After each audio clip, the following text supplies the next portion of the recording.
This is from your mailbag. Do you think Kevin Stefanski deserved another year?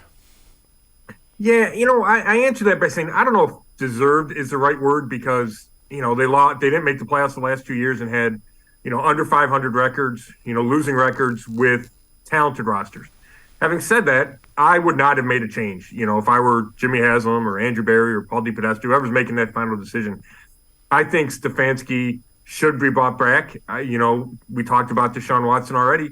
I think that's a big piece of this is seeing how Stefanski and Watson not coexist, but how they work together and if they can become a big-time offense with what you think is a big-time quarterback. So, yeah, he's got deficiencies, but in my opinion, none of the deficiencies to this point would have required him to be fired.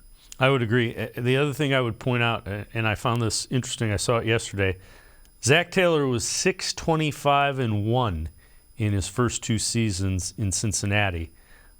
He took him to the Super Bowl last year, and he's back in the AFC Championship. Now, I get it, Joe Burrow, but that goes back to our thing about what you consider to be an elite quarterback.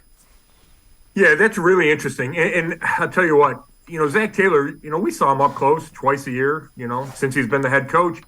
And I never was overwhelmed by him or even impressed by him. I was like, okay, it's just a guy. But then you go to a Super Bowl, you look like you could go to another Super Bowl, you win a bunch of games, Joe Burrow develops. Now, a lot of that's Joe Burrow. You get blessed with, a top, 2, 3, 4 quarterback in the league. That goes a long way.